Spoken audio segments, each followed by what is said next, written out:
প্রায় সংবাদপত্রের শিরোনামে দেখা যায় বাংলাদেশ ব্যাংক বাজার থেকে ডলার কিনছে।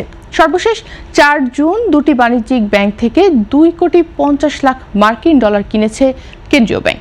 এর আগে 14 মে বাজার থেকে 4 কোটি ডলার সংগ্রহ করেছিল বাংলাদেশ ব্যাংক। তার আগে 15 এপ্রিল একটি বাণিজ্যিক ব্যাংক থেকে 7 কোটি ডলার কিনেছিল কেন্দ্রীয় ব্যাংক। তখন প্রতি ডলারের দাম ছিল 122 টাকা 75 পয়সা।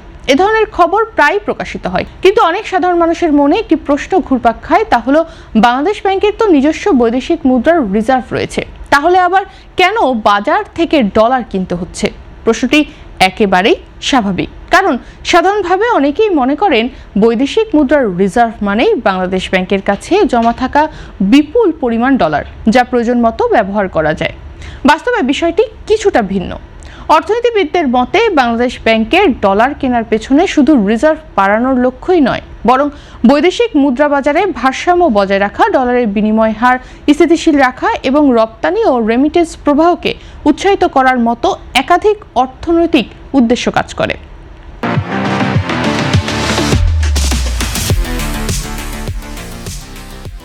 সহজ ভাষায় বলতে গেলে দেশের বৈদেশিক মুদ্রার সঞ্চয় হলো রিজার্ভ। এই রিজার্ভ ব্যবহার করা হয় বিদেশি ঋণ পরিশোধ, আমদানি বিল মেটানো এবং জরুরি অর্থনৈতিক সংকট মোকাবেলার জন্য। তবে বাংলাদেশ ব্যাংক সরাসরি রপ্তানি আয় বা প্রবাসী আয়ের ডলার পায় না। এসব ডলার প্রথমে আসে দেশের বাণিজ্যিক ব্যাংকগুলোর কাছে, পরে প্রয়োজন অনুযায়ী বাংলাদেশ ব্যাংক সেই ডলার বাজার থেকে কিনে রিজার্ভে যোগ করে। অর্থাৎ রিজার্ভ বৃদ্ধি করতে হলে কেন্দ্রীয় ব্যাংকে বাজার থেকেই ডলার সংগ্রহ করতে হয়। টাকা তো সরকারের হাতে আসে না, এটা ব্যাংকের রিজার্ভে ক্যাশ আছে, মানে ফরেন কারেন্সি আছে। এটা কিন্তু সরকারের ইনকাম না, তো সরকার এই টাকা খরচ করে কিন্তু বিল দিতে পারবে না। কয়েক বছর আগেও দেশে ডলারের তীব্র সংকট ছিল। তখন আমদানি ব্যয় মেটাতে প্রবাসী আয় বৃদ্ধি, রপ্তানি আয় উন্নতি এবং অর্থ পাচার নিয়ন্ত্রণে কঠোর পদক্ষেপের কারণে বাজারে ডলারের সরবরাহ বেড়েছে। ফলে অনেক বাণিজ্যিক ব্যাংকের হাতে অতিরিক্ত ডলার জমা হচ্ছে। অর্থনীতির সাধারণ নিয়ম অনুযায়ী কোনো পণ্যের সরবরাহ বেড়ে গেলে তার দাম কমে যায়। ডলারের ক্ষেত্রেও একই বিষয় প্রযোজ্য। বাজারে অতিরিক্ত ডলার থাকলে এর মূল্য দ্রুত কমে যেতে পারে, কিন্তু ডলারের দাম দ্রুত কমে গেলে সবচেয়ে বেশি ক্ষতিগ্রস্ত হন প্রবাসী আয় প্রেরণকারীরা এবং রপ্তানিকারকরা। উদাহরণ হিসেবে বলা যায়, একজন প্রবাসী যদি 1000 ডলার দেশে পাঠান, তাহলে ডলারের দামে কমে গেলে তিনি কম পরিমাণ টাকা পাবেন। একইভাবে রপ্তানিকারকরা বিদেশে পণ্য বিক্রি করে যে ডলার আয় করেন, তার বিপরীতে কম টাকা পাবেন।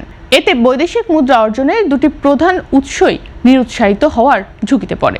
এ কারণে বাংলাদেশ ব্যাংক বাজার থেকে ডলার কিনে অতিরিক্ত সরবরাহের একটি অংশ তুলে নেয়।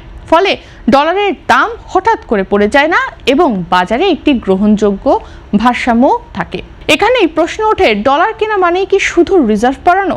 না, এটি একই সঙ্গে একটি দেশের ব্যবস্থাপনার কৌশলও। বাংলাদেশ ব্যাংক যখন বাজার থেকে ডলার কিনে, তখন একদিকে রিজার্ভ বৃদ্ধি পায়, অন্যদিকে বাজারে ডলারের অতিরিক্ত সরবরাহ কমে যায়।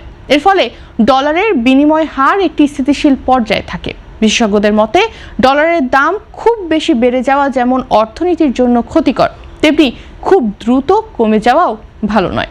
উভয় পরিস্থিতিতেই ব্যবসা বাণিজ্যে অস্থিরতা তৈরি হয়। তাই কেন্দ্রীয় ব্যাংকের অন্যতম দায়িত্ব হলো দুই দিকের মধ্যে ভারসাম্য বজায় রাখা। রাশিয়া ইউক্রেন যুদ্ধ, বৈশ্বিক জ্বালানির মূল্যবৃদ্ধি এবং বৈদেশিক মুদ্রার সংকটের কারণে গত কয়েক বছরে বাংলাদেশ ব্যাংকের রিজার্ভ থেকে ব্যাপক পরিমাণ ডলার বিক্রি করতে হয়েছিল। 3 অর্থ বছরে কেন্দ্রীয় ব্যাংক 25 বিলিয়ন ডলারেরও বেশি বৈদেশিক মুদ্রা বাজারে সরবরাহ করেছে। মূলত জ্বালানি, খাদ্যশস্য, সার এবং অন্যান্য জরুরি আমদানি ব্যয় মেটানোর জন্যই এই ডলার ব্যবহার করা হয়েছে। ফলে দেশের বৈদেশিক মুদ্রার রিজার্ভ উল্লেখযোগ্যভাবে কমে যায়। বর্তমানে বাজার পরিস্থিতির উন্নতি হওয়ায় বাংলাদেশ ব্যাংক সেই হারানো রিজার্ভ পুনর্গঠনের সুযোগ পাচ্ছে। তাই নিয়মিত নিলামের মাধ্যমে বাজার থেকে ডলার কিনে ধীরে ধীরে রিজার্ভ শক্তিশালী করা হচ্ছে। আন্তর্জাতিক মুদ্রা তহবিল বা IMF দীর্ঘদিন ধরে বাংলাদেশের বৈদেশিক মুদ্রা বাজারকে আরও বাজার ভিত্তিক করার পরামর্শ দিয়ে আসছে। বর্তমানে বাংলাদেশ ব্যাংক প্রতিদিন ডলারের রেফারেন্স রেট নির্ধারণ করছে এবং বাজার পরিস্থিতি নিবিড়ভাবে পর্যবেক্ষণ করছে। যদি দেখা যায় যে বাজারে ডলারের মূল্য গ্রহণযোগ্য সীমার নিচে নেমে যেতে পারে, তাহলে কেন্দ্রীয় ব্যাংক নিলামের মাধ্যমে ডলার কিনে হস্তক্ষেপ করে। এর ফলে বিনিময় হার কৃত্রিমভাবে নয়, বরং বাজারের চাহিদা ও সরবরাহের ভিত্তিতে স্থিতিশীল থাকে। বাংলাদেশ ব্যাংকের ডলার কেনা সরাসরি সাধারণ মানুষের জীবনেও গুরুত্বপূর্ণ প্রভাব ফেলে। প্রথমত, রিজার্ভ শক্তিশালী হলে বিদেশি ঋণ পরিশোধ এবং আমদানি ব্যয় মেটানোর সক্ষমতা বাড়ে। দ্বিতীয়ত, ডলারের বাজার স্থিতিশীল থাকলে আমদানি নির্ভর পণ্যের দামে বড় ধরনের অস্থিরতা তৈরি হওয়ার আশঙ্কাও কমে যায়। তৃতীয়ত, রেমিটেন্স ও রপ্তানি খাত উৎসাহিত হয়, যা দেশের বৈদেশিক মুদ্রা অর্জনের প্রধান দুটি উৎস।